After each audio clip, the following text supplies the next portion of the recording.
ውስጥ ምግብ አብስሎ እንደመምጣት ያህል ቁጥሮችን እያበሰለች የምታቀርብለት እሷ ስለሆነች ነው። ባለሙያዎች ሌላው ቀርቶ ከራሱ ከፒፒ ከብልጽግና ፓርቲ ባለሙያዎች ሁሉ ገብተው ይሄን ቁጥር መቀበል ሳይችሉ ቀርተው ከስራ የተፈናቀሉበት ሁኔታ ነው ያለው ከኢትዮጵያ ስታቲስቲክስ ባለስልጣን። ለማንኛውም እዛ ጋር ወደ ኋላ ላይ ምናልባት ጊዜ ካለንም አጠቃላይ ቁጥሮቹን ማን ነው እያበሰለ ለአብይ የሚሰጠው ወይስ አብይ እዛው ጠቅላይ ሚኒስትሩ ጽፈት ቤት የፈለገውን ቁጥር አይኑ ላይ ብቅ ያለውን ወይም አእምሮ ላይ የተደቀነውን ቁጥር እያመጣ ነው የሚነግረን ወይስ ምንድነው የሚለው እንመጣበታለን። እስቲ ስለ ኮሪደር ልማት እናንሳ።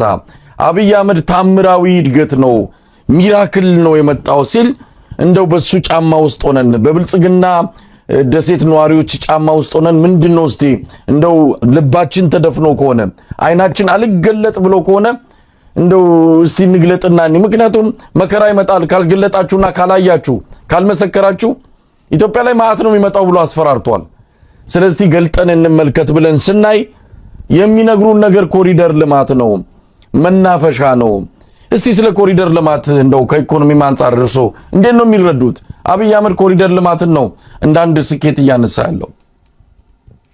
እሺ እኔም አንተም ሁላችንም ጎረቤታችን ሲጸዳ ችግር የለበትም እንወዳለን። ጎረቤታችን ያለው ሁኔታ ሲጸዳ ደህና ሲሆን ምንም ችግር የለም እሱ። እኔም አንተም መብራት ብናገኝ ደስታችን ነው። ማታ ጨለማ በነበረበት ቦታ ዛሬ ብርሃን እያለ ለመራመድ የሚችሉት ደስተኞች ናቸው። ጥሩም ነገር ነው። ጥሩ ነገር ነው። ምንም ችግር የለም። መንገዱ ፓትሆል የሌለው መንገዱ ማረፊያ ያለው መሆኑ ጥሩ ነገር ነው። መጥፎ ነገር አይደለም። ችግሩ ምን መሰለ? ችግሩ ቅድሚያ የሚሰጠው ነገር ነው ወይ? ይሄ ነው ዋናው ነገር። ቅድሚያ የሚሰጠው ነገር ነው ወይ? ለምንድን ነው ይሄንን የምልበት ምክንያት የኢትዮጵያ የሚያስፈልጋት ውብ ኮሪዶር አይደለም። ኢትዮጵያ የሚያስፈልጋት ፋብሪካዎች ናቸው። ፋብሪካዎች ወደፊት ሀብት የሚፈጥሩ ናቸው። ኮሪዶር ጊዜያዊ ስራ ይፈጥራል። ይሄ ጥሩ ነገር ነው። ነገር ግን ስራው ዘላቂ አይደለም። ኮሪዶሩ ሲቆም ስራውም ይቆማል። ኢትዮጵያ የሚያስፈልጋት ለብዙ ጊዜ የሚሄድ ወይንም ደግሞ ለረጅም ጊዜ የሚጠቅም ስራ ነው። ሰዎች ሰልጥነው ስራ ሲይዙ ቤት ለመስራት ልጆች ለማሳደግ እና በጥሩ ኑሮ ለመኖር ነው። ደሞዝ እያላቸው ወይንም እየሰሩ ለሚያገኙት ገቢ በኮሪዶር ይሄ አይገኝም። ኦኬ ቢበዛ 58 ከተማ ኮሪዶር ቢለማ ነው። ከዛ ወዲያ ምን ሊያደርጉ ነው? ያ ሲያልቅ ምንድነው የምትሆነው? ምን አይነት ቅርስ ነው የተውከው የሚለውን ያሰቡበት አይመስለኝም። ኮሪዶር ልማት የወደፊት እድገትን አያመጣም። የወደፊት ማማርን ያመጣ ይሆናል፣ እድገትን ግን አያመጣም። ኢንቨስትመንት የት ነው መሄድ ያለበት? ያለን ኢንቨስትመንት ያለችን እቺ ዶላር ኢንቨስትመንት የት ነው መሄድ ያለባት? መሳይ ሁሉንም ሰው ለማስታወስ የምፈልገው ኢትዮጵያ እኮ ብዙ ዶላር እየተበደረች ነው። የተበደረችው ገንዘብ ኮሪዶር ልማት ላይ ነው መዋል ያለበት። ይህን ነው መጠየቅ ያለብን። እዳው ለኮሪዶር ማልማት ነው የሚሆነው? ለሚያልቅ ነገር ለሚቆም ነገር ለዛ ነው ወይ መሆን ያለበት የሚለውን ጥያቄ መመለስ ያቃታቸው ይመስለኛል። ውብ ከተማ ነው የሚያስፈልገን ወይስ የሚንቀሳቀስ ኢኮኖሚ ነው የሚያስፈልገን? ያ ነው ጥያቄው። የቅደም ተከተል ጉዳይ ነው። ኮሪዶር ማልማት በጣም ቀላል ነው። በጣም ቀላል ስለሆነ እሱም ዘሎ ገብቶበታል። ማለትም መንግስት ዘሎ ገብቶበታል። ኢኮኖሚን ማንቀሳቀስና ወደፊት ሀብት የሚፈጥር ነገር ለመፍጠር ከባድ ነው። ያችን ለመስራት አልፈልጉም። ኮሪዶር ሀብት የሚበላ ጉዳይ ነው። ኢንቨስትመንት ትልልቅ ፋብሪካዎችን እና ማሽነሪ የሚያስፈልግበት ቦታ እነሱን ማዳበር ሀብት የሚገነባ የኢኮኖሚ ስልት ነው እና አንዱ ሀብት ይበላል ኮሪዶር፣ ሌላው ደግሞ ሀብት ይፈጥራል፣ ሀብት ያደራጃል። ወደፊትም እያለማ የሚሄድ ነገር ነው ወደ ፋብሪካ ከሄደ እና ኢንዱስትሪ ያስፈልጋል። ኢንዱስትሪ እንዲኖር ያስፈልጋል። ለምን? ስራ ፈጣሪነት አስፈላጊ ነው። ስራ መፍጠር አለብን። እነኚህ እየተማሩ ያሉ ወጣቶች ምንድነው የሚሰሩት? ነገ እድሜያቸውን እንደዚሁ እያውደለደሉ ሊያልፉ ነው በየከተማው። እየተሰራ እኮ ያለው ጉዳይ ቤት ኪራይን ሳትከፍል ለሜካፕ ሄደህ ገንዘብ ማጥፋት እንደማለት ነው የኮሪዶር ስራ። ቤት ኪራይን ግን መክፈል አትችልም። ለሜካፕ ግን ለፊትህ ለምናምን መቀባባት ይዘህ ትሄዳለህ ማለት ነው። ይሄ ነው ኮሪዶር ማለት፣ የኮሪዶር ልማት። ኢንዱስትሪ ፓርኮችን የመፍጠር የሐዋሳ ያለው ለምሳሌ እኔ ሄጄ ያየሁት ነው። እንደዛ አይነቶቹን ማበረካከቱ እንደሱ አይነቱ ነገር አነስተኛና መካከለኛ ኢንተርፕራይዞችን መፍጠር። ይሄ ለኮሪዶር የወጣው ለነኛ ቢወጣ ምን ያህል ወደፊት ይጠቅም ነበረ። ማሸግ የሚችሉ ድርጅቶችን መፍጠር ከተማ ውስጥም ሆነ ከከተማ ውጪ። እነኚህን ነገሮች ያላሰቡበት ይመስለኛል። በማኒፋክቸሪንግ የሚሰሩ ነገሮችን መስራት። አንድ ምሳሌ ልስጥ ሁሉም ሰው እንዲረዳው። አሜሪካን ሀገር ዊስካንስን የሚባል ስቴት አለ፣ ጠቅላይ ግዛት አለ። ዊስካንስን እኔ ካለሁበት በላይ ነው። ዊስካንስን ትልልቅ ፋክተሪዎች የሉትም፣ በጭራሽ በምንም አይነት የለውም። ዊስካንስን ያለው ምንድነው? ትንንሽ ማሺኒስት ይባላሉ። እቺን ስክሩ ድራይቨር እና ስክሩ ምስማር ምናምን የሚሰሩ ብረት ቆርጠው ፋብሪኬት የሚያደርጉ ኩባንያዎች ናቸው በየቦታው። ዊስካንስን የሌለ ትንንሽ ኩባንያ ማለት ነው፣ የፕላስቲክ የሚሰሩ። ዊስካንስን የታወቀው በዛ ነው፣ በትልልቅ ኢንዱስትሪ አይደለም ዊስካንስን። እና ብዙ ሰው ብዙ ሚሊዮን ሰው ያስተዳደራል በዛ። ኢትዮጵያ እንደዛ አይነት ነገር ነው የሚያስፈልጋት። ኤር ኮንዲሽነር ቢበላሽብህ የተበላሸ መሳሪያ ካለ እዛ ውስጥ ማኒፋክቸር ማድረግ የሚችል ኩባንያ መፍጠር መቻል አለብህ። ያለ ብዙ ጊዜ ይዞት የሚሄድ ነው ህዝቡን ለብዙ ጊዜ ኢንከም ወይንም ደግሞ ገቢ የሚፈጥር ነው። ከልጅ ወደ ልጅ የሚተላለፍ ነው። ኮሪዶር ልማት ከልጅ ወደ ልጅ የሚተላለፍ አይደለም፣ አይነት ስራ አይደለም። ገቢውም እንደዛ አይደለም። የእንቅስቃሴው ባህሪ ራሱ የተለየ ነው። የኮሪዶር ልማት ቀላል ነገር ነው። እኔ በተወለድኩበት ቦታ ብዙ ሴቶች እንደማየው ፀጉራቸውን ይሰሩና ቅቤ ይቀባሉ። ለጊዜው ቅቤውን ያስቀምጣሉና ጭንቅላታቸው ላይ ፊታቸው ወዝ ይበዛበታል፣ እየቀለጠ ማለት ነው። ያንን ሲታጠቡት ግን ሌላው ያው እንደ ቀድሟቸው ናቸው። ኮሪዶር ልማት እንደዛ ነው። መልካም አይሁን ማለት አይደለም፣ መቀመጫ አይኑር ማለት አይደለም፣ ዛፍ አይተከል ማለት አይደለም። ይሄ ነው ወይ ፕራዮሪቲው? የከተማ ፕሮጀክቶች ተመሳሳይ እሴት ሊፈጥሩ አይችሉም። የኮሪዶር እንትን ያንን አይነት ነገር ሊፈጥር አይችልም። ቅድም እንዳልኩት አንዱ ሀብት የሚበላ ነው፣ ሌላው አስተሳሰብ ሀብት የሚፈጥር ነው። እና ፓርኮችና ወንዞችን እና ከተሞችን ለማስዋብ ነው እንዴ ብድር የምንበደረው? ለጠቅላይ ሚኒስቴሩ ሲናገሩ ለቱሪስቶች ይሄ በጣም ይጠቅማል። ከአሜሪካ የሚሄዱ ቱሪስቶች አዲስ አበባ በእግራቸው ለመሄድ ለማየት ነው።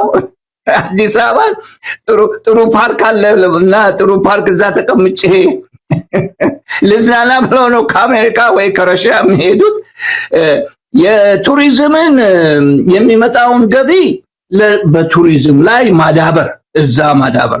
ችግሩ ምንድነው? በዛ የሚመጣውን ለሌላ ሀገር ይጠቀሙበትና ለጦርነት ሌላ ያደርጉና ሄደው ይበደራሉ መንገድ ለማሳመር። ይሄ ነው ችግሩና የቅደም ተከተል ጉዳይ ነው። እና ፕሮፌሰር ተሾመ ይህንንም በተመለከተ እናንተ አትነግሩንም? የትኛው እንደሚቀድም የትኛው እንደሚከተል የቅደም ተከተሉን ጉዳይ ተውት። እኛ እየሰራን ነው።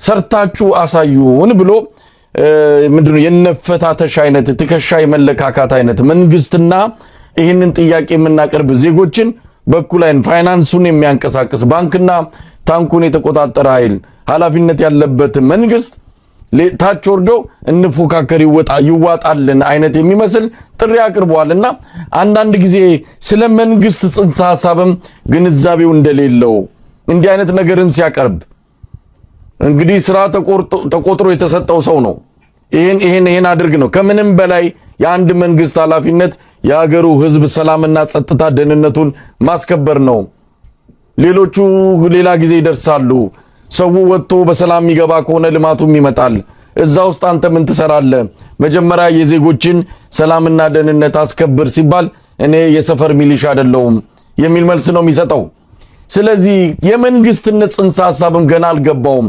የመንግስትነት ሃሁ ያልተረዳም እንደሆነ በተደጋጋሚ ያሳየን ነውና መጣበታለሁ ምናልባትም ከዚህ አንፃር ሚራክል ያለውንም ሌሎችንም ነገሮች አንድ ነገር ልበል በዚህ ላይ ይቅርታ ይደረግልኝና ለሁሉም ለደጋፊዎቹም ለመንግስት ላይ ላሉትም ይቅርታ ጠይቃለሁኝ እናንተ ከየት ነው ይሄንን ሐሳብ ያገኛችሁት ሲንጋፖር ሄዳችሁ አይደለም ቪየትናም ሄዳችሁ አይደለም በየከተማው እየዞራችሁ አይደለም ያገኛችሁት ይሄንን ሐሳብ አትንገሩን የምትሉ ከኢትዮጵያዊዎች አንስማ ነው ወይስ ከሲንጋፖር ካሉ ሰዎች ዘመዶቻችሁን እንስማ ነው የትኛው ነው የሚበልጥባችሁ አይደለ እየበለጠባችሁ ነው እያንዳንዱን አውሮፕላን አስነስታችሁ ወደ አውሮፓ ወደ ቪየትናም ወደ ሲንጋፖር ወደ ቻይና ስትሄዱ ያ ሀብት እየቀለጠ ነው አላወቃችሁም ይመስለኛል ከትልቅ ይቅርታ ጋራ ይችን ለማለት ፈልጋለሁ እኛም እንነግራችሁን አታዳምጡ ሌላ ሰው ግን ነጮች የሚነግሯችሁን ወይንም ኤዥያኖች የሚነግራችሁን ሄዳችሁ ቤታቸው ለማየት ትሄዳላችሁ መልካም ከተጠቀማችሁ መልካም እንደው ፕሮፌሰር ተሾመ አይኤምኤፍ ምንድነው የሚለው አሁን የዓለም አቀፉ የገንዘብ ድርጅት እንግዲህ ኢትዮጵያ ጣጣ ውስጥ ገብታለች እውነት ለመናገር ይሄ የተወሰደው የኢኮኖሚ ማሻሻያ የተባለው እንደው የዳቦ ስም ሰጥተውለት ሀገር በቀል ኢኮኖሚ ብለው የገለጹት ነገር ሁሉንም ኢትዮጵያዊ ዘጭን ያደረገው መሬት ላይ ነው በአንድ ጊዜ ያስቀምጠው በአንድ ጊዜ የብር የመግዛት አቅም በ3-4 እጥፍ ነው እንዲወርድ የተደረገው ይሄ ምኑ ነው ለኢትዮጵያውያን ትንሳኤ ይሄ ለምኑ ነው ለኢትዮጵያውያን መልካም ነገር ብለን ብንጠይቅ እነ አህመድ ሺዴ እነ ማሞ ምረቱና አብይ አህመድ የሚነግሩን ግድ የለም አይናችሁን ግለጡ ይለናል አይናችንን ስንገልጥ የምናየው ነገር የህዝብ ስቃይ ነው ትርምስ ነው ህዝብ ሲጎዳ ነው ሲያለቅስ ነው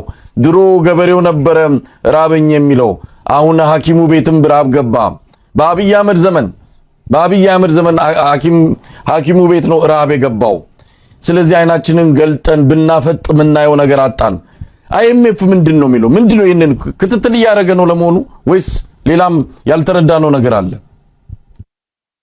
መሳይ አንተ ከተከታተልከው አንዱ ዋናው ጉዳይ እና በጣም የኢትዮጵያ ህዝብ ምስጋና ማቅረብ ያለበት ይመስለኛል አንተ ለሞያህ ብለህ ነው በዚህ ጉዳይ ላይ ነው አንድም ቀን ሳትደክም ተከታትለው የተከታተልከው በሙሉ እውነት እየሆነ ፍርጥ እያለ እየደረሰ ነው እና አንዷም አላመለጠችህም የተሰራችው የተነገረው የተደረገው አንዱም ያመለጠ ነገር የለምና በዚህ ላይ ትልቅ ምስጋና ይገባሃል አይኤምኤፍ እንደ ባክግራውንድ ለመስጠት 3.4 ቢሊዮን ብር ዶላር ለኢትዮጵያ መድቦ ነበር እንደምናቀው ሁላችንም እናቃለን ከዛ አሁን 260 ሚሊዮን በዚህ ክረምት ላይ ይለቀቃል ሰኔ ላይ ሆነ ሐምሌ ላይ ይለቀቅላቸዋል ታስታውሱ እንደሆነ አንተም እንደምታስታውሰው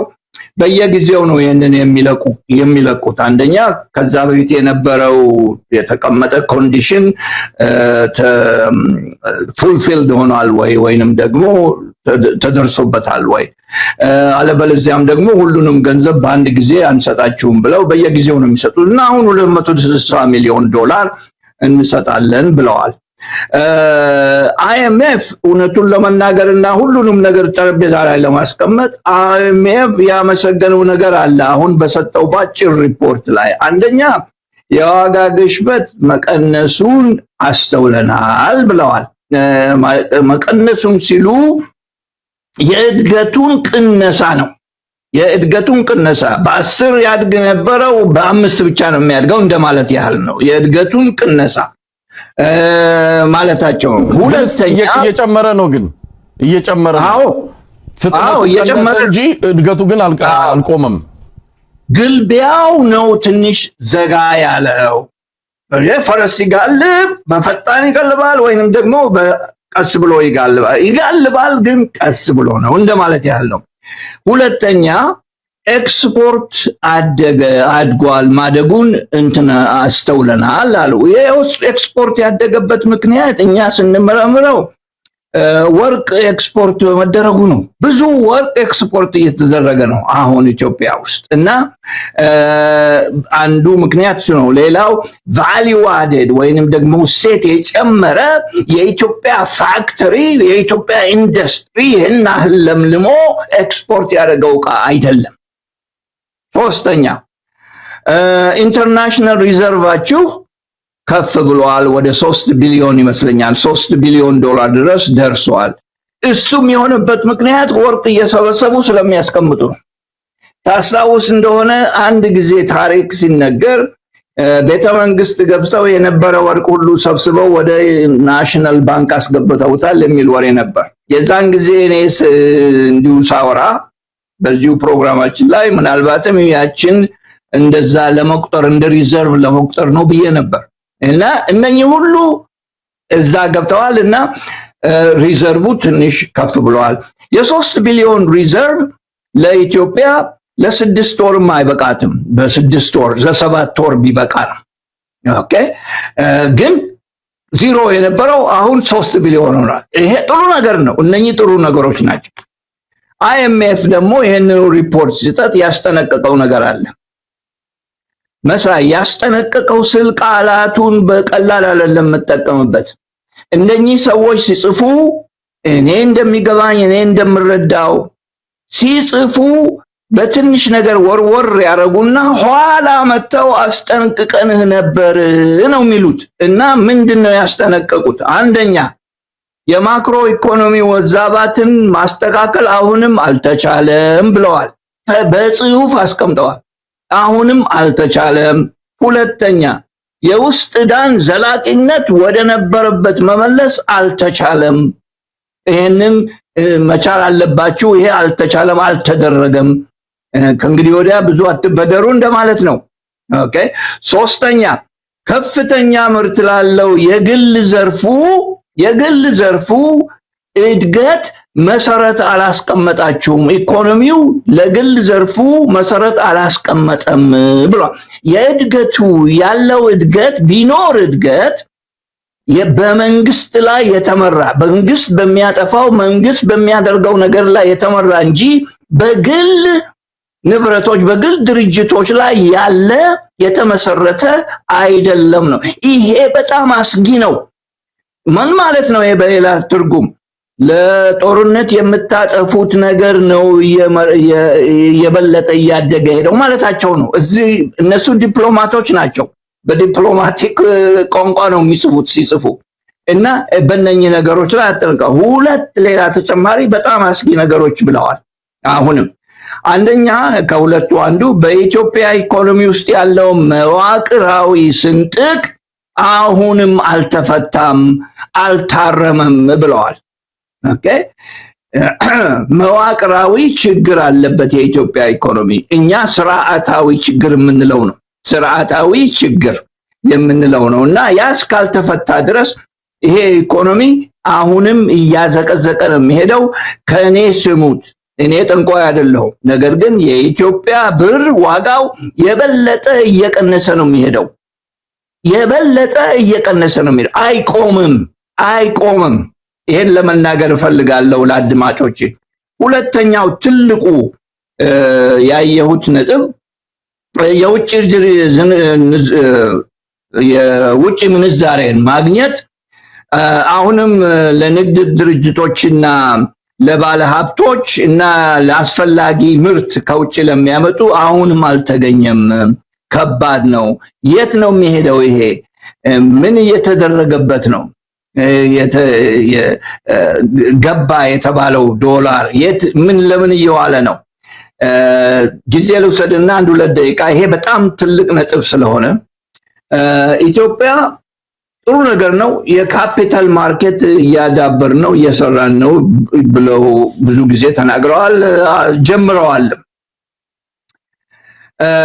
የካፒታል ማርኬት ጥሩ ነገር ነው። ፋይናንስ ለማድረግ የሚጀመሩ ፕሮጀክቶችን የመንግስትን ፕላን የሆነ የግል ፕሮጀክቶችን ለማሳደግ ይረዳል። ያለ ፋይናንስ መንቀሳቀስ አይቻልም። ነገር ግን የአብይ መንግስት እያደረገ ያለው የፋይናንሱ ዘርፍ የኢኮኖሚው ዘርፍ የሆነ እንዲሄድ እያደረገ ነው ያለው። ይሄ ትክክል አይደለም። ለታዳጊ ሀገር ይሄ ትክክል አይደለም። መደረግ ያለበት የፋይናንሱ ዘርፍ ሳይሆን የግብርናው የኢንዱስትሪው የዛ ዘርፍ ነው ማደግ ያለበት። ለምን ብትለኝ አሜሪካ ራሱ አንዴ ውድቀት ከተጀመረ በፋይናንስ ላይ ማቆም አልቻለም። እዚህ ነበርክ ይመስለኛል በ2008 የነበረው የአሜሪካ ኢኮኖሚ ማሽቆልቆል የጀመረው በፋይናንሱ ስርዓት ውድቀት ነው። እድሜ ለኦባማ እና ለጆርጅ ቡሽ፣ እነሱ ናቸው አሜሪካን ያዳኑ። ያንዚ ጊዜ 5 ዓመት ፈጀ ከሪሴሽን ውስጥ ለመውጣት እና እያደረጉ ያሉት ይሄን ነው። ይሄ ትልቅ ስህተት ነው። ይሄንንም እያደረጉ ያሉበት ምክንያት ተጠቃሚዎቹ እየገፋፏቸው ነው። እነኚህ ተጠቃሚዎች ማን ናቸው? ኢንቨስትመንት ባንክ የሚከፍቱት ሰዎች፣ ስቶክ ማርኬት ብለው እዛ ውስጥ ለማንኛውም ነገር ጥቅም የሚያገኙ ሰዎች። ባይ ዘ ዌይ ኢንቨስትመንት ባንክ ማለት ደላላ ማለት ነው። የግል ደላላ ሳይሆን ከአንድ ሰው ወደ ሌላ የኩባንያዎች ደላላ ማለት ነው። እየሄዱ ኩባንያዎችን አንተ እዚህችን ግዛ ያንን ሽጥ ብለው የሚመክሩ ናቸው። እነኚህ ሰዎች ደግሞ በየቦርድ ላይ ያስቀምጧቸዋል እና በየቦርድ ላይ ስለሚያስቀምጧቸው እየወጡ በየጊዜው ይሄ የሆነ ትልቅ ነገር ተሰራ እያሉ ይዘፍናሉ። በየጊዜው ጥቅማቸውን ለማዳበር ሲሉ ነው ይሄንን የሚሉበት። ከዛም በላይ ደግሞ ኢትዮጵያ ውስጥ ቅድም እንዳለው ማስረጃ በትክክል ስለማይገኝ፣ ማስረጃ በትክክል ስለማይያዝ ብዙ ሌብነትና ስርቆት ሊመጣ ይችላል። በዚህ በስቶክ ማርኬት ውስጥ ብዙ ማጭበርበር ሊመጣ ይችላል። አሜሪካ እንኳን ሊያቆመው አልቻለም፣ እንኳን ኢትዮጵያና እና እነኚህ ነገሮች ስላሉ በፋይናንስ ላይ የተመሰረተ ኢኮኖሚ ውድቀቱ አንዴ ከተጀመረ ቁልቁል ነው የሚገባ እና ስለዚህ ይሄ ብዙ ጥንቃቄ ማድረግ አለባቸው። በዚህ የተነሳ እነሱ ግን እንደ እድገት እያሉ የሚሸጡት ሐሳብ ስለሆነ እቺን መያዝ ይኖርብናል። በተጨማሪ መደረግ ያለበት 1-2 ነጥቦች አሉ። መሳይ IMF ያለው እነኚህ ክስተቶች በስተቀር መደረግ ያለባቸው አንዱ ተጨማሪ የገቢን ማሻሻያ ብታረጉ ይሻላል ብለዋል። ምን ማለት ነው ይሄ? ታክስ ብዙ ሰብስቡ ማለት ነው። ወይ ታክሱን ጨምሩ ወይንም ደግሞ ስብሰባውን አሳምሩት ማለት ነው። ይሄን አድርጉ ማለታቸው ነው እና አንተም እንደጠቀስከው ካሁን በፊት በንግግራችን ላይ ታክስ እየጨመሩ ነው፣ ግማሹን በዚህ አምጡ በዛ አምጡ እያሉ የኢትዮጵያ ሕዝብ እንዳው በታክስ ሊገሉት ነው መጨረሻ ላይ። ሁለተኛ የንግድ አካባቢን አሻሽሉ ማለት ይሄ ምን ማለት ነው? ሰዎችን እስር ቤት አትክተቱ፣ ነጋዴዎቹን ይህንን ሽጥ ያንን ግዛ አትበሉ፣ አታስገድዱ ማለት ነው። ኦኬ IMF እንደሚፈልግ ፍትሃዊ የግብር አሰራሮችን አረጋግጡ። አንዳንድ ጊዜ ግብር የሚሰበሰበው ያለ አኳያው ይሆናል፣ ያለ አኳያው ይቀመጣል። አንዳንድ ጊዜ የሚገፋበት ጊዜ አለ። የውጭ ቀጥታ ኢንቨስትመንትን አብራሩ፣ አሁንም አጠንክሩ፣ አሁንም እሱ ችግር አለ። ከዛም በላይ ደግሞ በመጨረሻ ሪኮመንድ ያደረጉት ከነጋዴዎች ጋራ ግልጽ ውይይት አድርጉ የሚለው ነው። ከነጋዴዎች ጋራ ግልጽ ውይይት አድርጉ የሚለው ትናንት ሆነ ነው። ትናንት ባስተያ ቁጭ ብለው ሲነጋገሩ ነበር። ይሄ ለይስሙላ የሚደረግ ነው። ሰዎቹ ግን ሲመጡ እዛ ካሉት አንድ ነገር ምንድን ነበረ? ኬላ በየቦታው በዛብን፣ ስራ መስራት አልቻልንም ያሉት እነኚህ ነጋዴዎቹ። እኔ እናንተ ይሄን ስንነጋገር ነበረ። ኢትዮጵያ ውስጥ ያለ ነጋዴ ከአንድ ቦታ ተነስቶ ወደ ሌላ ቦታ በነፃ መሄድ እስካልቻለ ድረስ ንግዱ ሊስፋፋ አይችልም። እና ይሄንን ሁኔታው እየመሰከረ ነው ለማለት ፈልጌ ነው። ባለው አየው ደረጃ ፕሮፌሰር ተሾመ እኔ ስለ አይኤምኤፍ ሁሉ ጊዜ እርሶንም ጠይቃለሁ፣ ሌሎች የኢኮኖሚ ባለሙያዎችንም ማነሳሉ። ግራ የሚገባኝ ነገር እንግዲህ አይኤምኤፍ እግሩ በረገጠባቸው አገሮች ያ ሀገር ሲፈርስ ነው ያየነው፣ ያ መንግስት ሲፈርስ ነው ያየነው እንጂ ሲያድግ ሲያንሰራራ ቀና ሲል አላየንም። ስለዚህ አይኤምኤፍ የሚሰጡት ምክረ ሐሳብ የኢትዮጵያን ሕዝብ ለማዳን አይደለም። ይኸው አይኤምኤፍ እኮ ከገባ በኋላና የኢትዮጵያ ንግድ ባንክን በቁጥጥሩ ስር ካደረገና ማሞ ምረቱን በአንድ ቀጭን ኢሜልና ቀጭን ስልክ ትዕዛዝ እየሰጠ እንደፈለገ ማሽከርከር ከጀመረ ወዲህ ነው የኢትዮጵያ ሕዝብ ከፍተኛ መከራ ውስጥ የገባው። ስለዚህ አይኤምኤፍ አሁን እንደው የኢትዮጵያ ሕዝብ ጠላት ነው ወይ?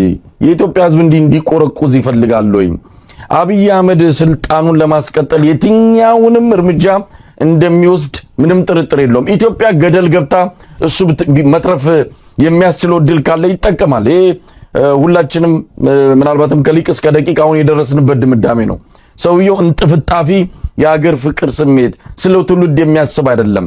የሱን እድሜ ስልጣን ለአንድ ቀን የሚያስቀጥል የሆነ አማራጭ ከተገኘ ከመጠቀም ወደ ኋላ የሚል አይደለም።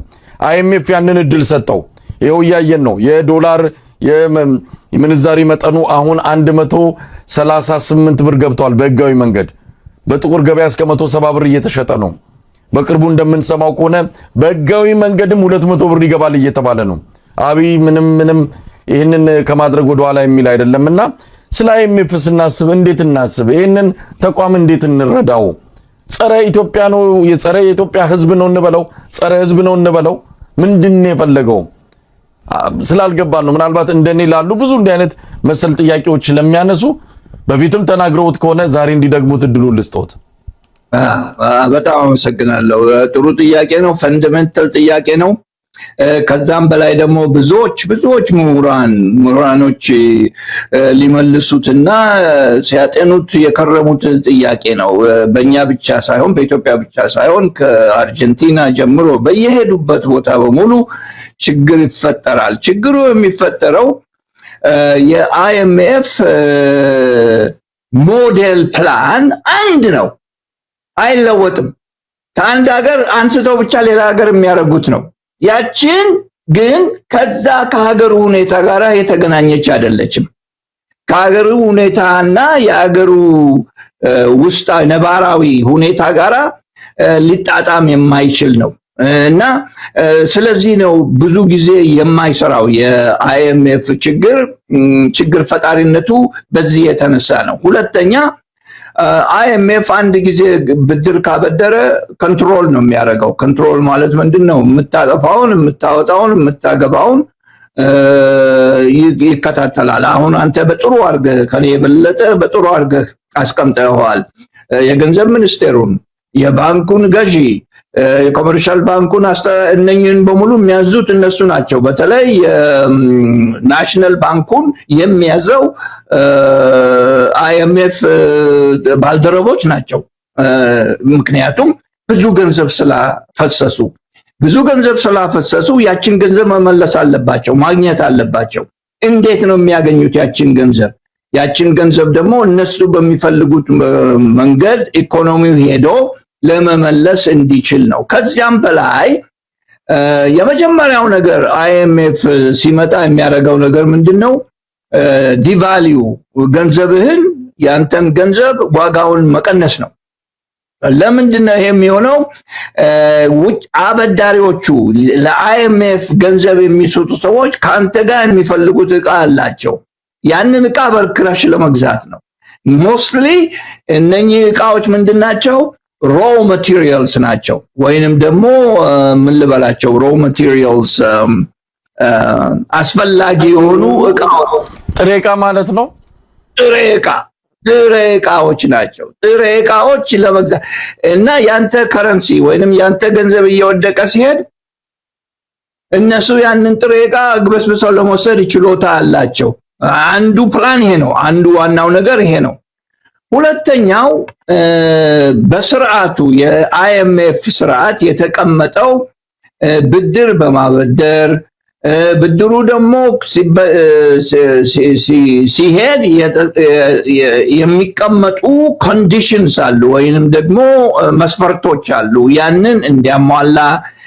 ከዚያም በላይ ደግሞ ብድሩ የሚመጣው በዶላር መሆን እንዳለበት ዶላርን ንጉስ አድርጎ ለማስቀመጥ የታሰበ ዓላማ ነው፣ የታሰበ ስርዓት ነው እና አይኤምኤፍ ምንጊዜ በሄደበት ሀገር ያንን ነው የሚያደርገው።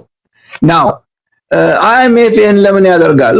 ብድር ወለድ እስከከፈልክ ድረስ አንተም ታበድራለህ፣ እኔም አበድራለሁ፣ ሌሎችም ያበድራሉ ወለድ እስከከፈልክ ድረስ እና ምክንያቱም አለበለዚያ ገንዘብ ዝም ብሎ ነው የሚቀመጠው እና በተለይ በጥሬ እቃዎች ላይ ለመለወጥ የምትችል ከሆነ አይኤምኤፍ በደስታ ነው የሚያባድር። ኦፍ ኮርስ መስፈርቶቹን መጠበቅ አለበት። ናው እኔ አይኤምኤፍን ብዙ ዘልፌ አላቅም። በአይኤምኤፍ ላይ ብዙ ችግር አለ ብዬ ተናግሬ አላቅም በአሰራራቸው። ምክንያቱም ጥቅማቸውን ፈላጊ ስለሆኑ እኔ አንድ ሰው ገንዘብ አገኘ ብዬ አልቆጣም። አይኤምኤፍ ብድር አበድሮ ወለድ ካገኘ ይርዳቸው፣ እግዚአብሔር ይርዳቸው። እኔ የሚያሳዝኑኝና የምቆጣው እነኚህ አገሮች ናቸው። እነኚህ አገሮች ሄደው መሪዎቻቸው ሄደው እነሱ ፊት ሰግደው ጎንበስ ብለው እባካችሁ ገንዘብ ስጡን የሚሉት ናቸው። መጀመሪያውኑ ችግሩን የፈጠሩት ራሳቸው፣ ገንዘቡንም ተበድረው አምጥተው ችግር ውስጥ የሚከቱት አገሪቷን እነኚሁ መሪዎች ናቸው እና ብዙ በእኔ አስተሳሰብ፣ በእኔ ሁኔታ፣ በእኔ እይታ ብዙ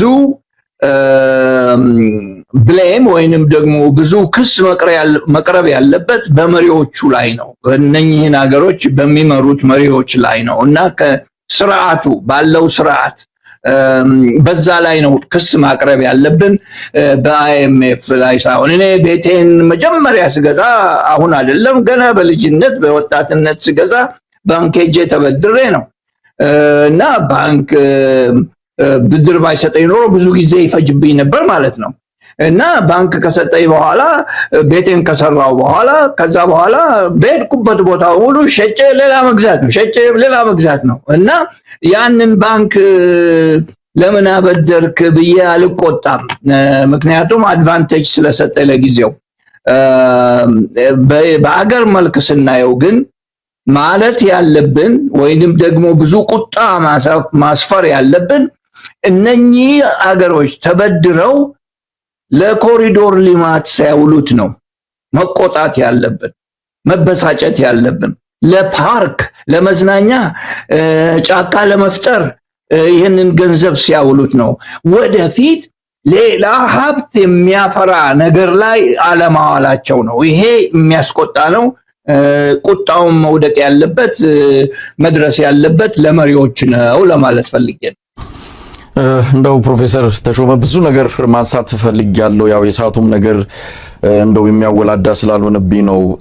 ይህ ቀደም ሲል ስለ ኮሪደር ልማት ሲያነሱ ስንወያይ እሱም ኮሪደር ልማት ለኢትዮጵያ ትንሳኤ እንዳመጣ እሱን እንግዲህ ደጋፊዎቹም የብልጽግና ደሴት ነዋሪዎችም እንደው ጨመቅ አድርገው ሲጠይቋቸው እስቲ እንደው የቱ ነው እድገት ብለው ሲጠይቋቸው የኮሪደር ልማት ነው የሚያነሱት። ሌላ የሚያነሱትም ነገር የለም። አንድ የሚጠቅሱት የአባይ ግድብ ነው። በእርግጥ አባይ ግድብ ከሌላው አንጻር የተሻለ ፕሮጀክት ሊሆን ይችላል። የተጀመረውም በቀድሞ መንግስት እንደሆነ ይታወቃል። ግን አሁን ይሄ አገዛዝ ትኩረቱን ያደረገው የሚኩራራበት የኮሪደር ፕሮጀክት ነውና ዛሬ አንድ መረጃ እየሰማው ነበረ።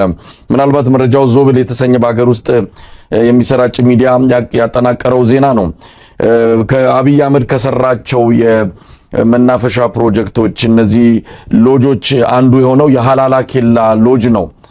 የሃላላ ኬላ ሎጅ ለሰራተኞቹ የሚከፍለው ደሞዝ አነሰው እና የሚከፍለው ደሞዝ አጠረው። እስካሁን አብይ አህመድ የመረቀ ሰሞን አንድ ከውጭ ሀገር 10 ሀገር ውስጥ ደግሞ 35 ቱሪስቶች ጎብኝተውት ነበር። ከዛን ወዲህ ላለፉት 6 ወራት እንደው የሰው ዘርም ዝር አላለም። ስለዚህ ድርቅ መታው፣ ሰው የሚባል ነገር አይመጣም፣ ሰራተኞቹ ተቀጥረው የሚከፍላቸው ደግሞ ሰርቶ የሚያገኙት አጡ የሚል ነገር ሰማንና ግድ የለም ይሄ ሰውዬ የዚህን ሰውዬ ኢጎ የዚህን ሰውዬ መረን የለቀቀ የራስ ፍቅር ለማሟላት ኢትዮጵያውያን ምን ያህል ዋጋ መክፈል አለባቸው? በጣም ይሄ ቁልፍ የኢትዮጵያ ሕዝብ ሊመልሰው የሚገባ ጥያቄ ነው። ምንድነው የእንጦጦ ፓርክ ወደ 150 የሚሆኑ እናቶች እንጨት የሚሸከሙትን ከእንጨት ሸከማ የሚያድን ፕሮጀክት ተብሎ የዛን ጊዜ ተጨብጭቦለት አሁን 2-3 ወርም አልሞላው እናቶቹ ተመልሰው ወደ እንጨት ለቀማቸው ነው የሄዱት። ምክንያቱም ሄዶ የሚጎበኝ የለም። አቅም የሌለው ሰው እንዴት ሄዶ ይጎበኝ? ሐኪሙ ምበላው አጣራበኝ እያለ መምህሩ ወደ ገጠር እየተሰደደ ማን ሄዶ ይጎብኘው? የውጭ ሀገር ቱሪስት ደግሞ ሰላምና ደህንነት ይፈልጋል። ሀገሪቱ ቀውስ ውስጥ ነው ያለችው። ይሄ ሁሉ ነባራዊ ሁኔታ ባለበት የኮሪደር ልማት ነው የሚያዋጣው። አሁንም ሎጅና መናፈሻ ነው የምንሰራው። በዚህ ደግሞ እኩራራለው ማለቱ ከምንም በላይ እኩራራለው፣ በዚህም ልቤ ይሞቃል ብሎ የሚገልጽ ደፋር መሪ ያላት ሀገር ናት ኢትዮጵያ። እንደው ፕሮፌሰር ተሾመ ይሄንን ንግግር በቅርቡ ካደረገው ቃለ መጠይቅ ነው በብዛት ተሰራጭቷል። እስቲ ደግመን እንስማው። እውነቱን ለመናገር የኢትዮጵያ ሕዝብ አይኑ እንዲገለጥ ልቦናው እንዲከፈት ያገኘውን መልካም ዕድል ያገኘውን የተከፈተ ብርሃን በማስተዋል እንዲጠቀምበት ከከፍተኛ ማሳሰቢያም ጭምር ነው አሁን ማነሳውን ሐሳብ ማነሳው። ኢትዮጵያ ውስጥ እድገት ሳይሆን ሚራክል ነው ያለው። ኢትዮጵያ ውስጥ ለውጥ ሳይሆን እኛ ለውጥ ልናመጣ ያሰብን ሰዎች ካሰብነው ፍጥነትና ጥራት በላይ ነው ለውጥ እየመጣ ያለው። ይህን እድገት በተገለጠ አይን ማየት ካልቻል፣ መጠበቅ ካልቻል፣ መደገፍ ካልቻል አደገኛ ጣጣና መከራ ሊያመጣብን ይችላል። ይሄ ነው ፕሮፌሰር ተሾመ እንግዲህ ሰሞኑን በብዛት አሰምተነዋል። ይህን ንግግር እውነት ለመናገር ብዙ ጊዜ ይህን ሰውዬ በተመለከተ ብዙ ነገር ብለናልና ይሄ ደግሞ የመጨረሻ ይመስለኛል። ከዚህ በኋላ እንደው ምንድነው ድንበሩ የት ነው? ይህን ሰውዬ በዚህ ደረጃ ለቀነው ሄደን ከዛስ መጨረሻ ሀገር አጨብጭበን ልናስረክብ ነው ማለት ነው? ለአንድ ግለሰብ ለዚህ ግለሰብ ተብሎ የምኞቴን ነው እየኖርኩ ያለሁት፣ የምኞቴ የመሻቴን አግኝቻለሁ፣ ተሳክቶልኛል አለ። ይሄ ነው ስኬት? 30 ሚሊዮን ኢትዮጵያውያን አስቸኳይ ምግብ እርዳታ የሚፈልጉ፣ 5 ሚሊዮን ኢትዮጵያውያን በሀገር ውስጥ ስደተኝነት ተፈናቅለው ያሉ፣ ኢትዮጵያ በአሁኑ ሰዓት ለሰራተኞቿ ደሞዝ የማትከፍልበት ደረጃ የደረሰች፣ መምህራን የቀን ስራ እየሰሩ የሚተዳደሩበት፣